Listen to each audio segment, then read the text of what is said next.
परभणी जिल्ह्यातील एकूण 17 बगर महसुली गावे जसे की तालुका गंगाखेड 1, आनंदनगर, जिंतूर तालुका 1, अंगलगाव तांडा 2, केहळ तांडा 3, लिमला 4, पोखर्णी तांडा 5, शेवलालनगर 6, तलवाडी पालम तालुका 1, मजुमाबाद तांडा 2, रामपूर तांडा, सोनपेठ तांडा, भाऊचा तांडा, कोथळा तांडा, मुंशीराम तांडा, रेवा तांडा, सखाराम तांडा, सोनपेठ MCI 8, तुकाई तांडा या गावातून ICICI लोंबार्ड पीक विमा कंपनीकडे खरीप 2024 मधील पीक विमा भरणाऱ्या शेतकऱ्यांचे 11,986 विमा फॉर्म विमा कंपनीकडे नोंदणीकृत करण्यात आले असून 26,526 हेक्टरचा विमा उतरवलेला आहे।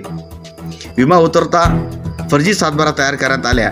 परळी शहरातील 3 CSP सेंटरहून हा विमा उतरल्याची माहिती मिळाली आहे।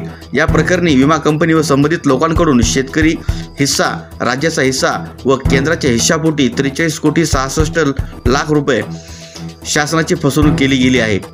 शासन निर्णय दिनांक 26 जून 2024 मधील क्रमांक 9.1 नुसार बोगस पीक विमा प्रकरणी फौजदारी कारवाई करण्याचे पीक विमा कंपनीला निर्देश देण्यात आले आहेत, पण कंपनीने अजूनपर्यंत संबंधित प्रकरणात गुन्हे दाखल केलेले नसल्यामुळे कंपनीचे हितसंबंध गुंतले असल्याची शक्यता आहे।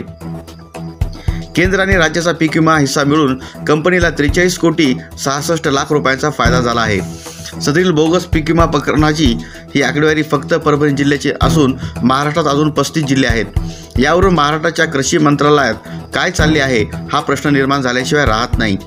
सदरील प्रकरणी जिल्ह्याचा कृषी विभाग तथा सचिव, जिल्हास्तरीय पीक विमा सुकाणू समिती परभणी यांच्याकडून अहवाल मागून ICICI लोंबार्ड कंपनी पीक विमा कंपनी तसेच संबंधितांवर फौजदारी कलमान्वये गुन्हा दाखल करावा अशी मागणी किसान सभेच्या वतीने करण्यात आली। निवेदनावर देताना कॉम्रेड राजन क्षीरसागर, ओमकार पवार, शिवाजी कदम, मितेश सुकरे, सैफुल्ला सौदागर आदी उपस्थित होते। परभणी जिल्ह्यामध्ये 17 बगर महसुली गावांमध्ये साधारणतः 26,526 हेक्टरवर बोगस पीक विमा म्हणजे अक्षरशः फर्जी सातबारा आणि फर्जी ID लावून बोगस सातबाराच्या आधारे पीक विमा भरलेला आहे।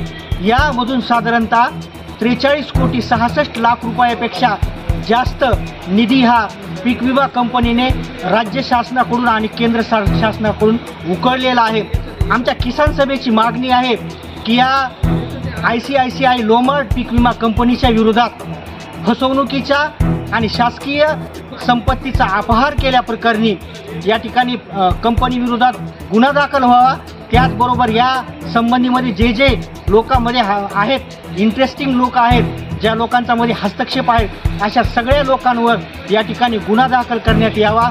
यावरून आपल्याला असं लक्षात येतं की जर परभणी जिल्ह्यामध्ये जर 43,66,00,000 रुपयाचा अशा प्रकारचा जर घोळ झालेला असेल तर महाराष्ट्रामध्ये अजून 35 जिल्हे आहेत। महाराष्ट्राच्या कृषी विभागामध्ये आणि कृषी मंत्रालयामध्ये काय चाललं आहे याबद्दल आम्ही साशंक आहोत।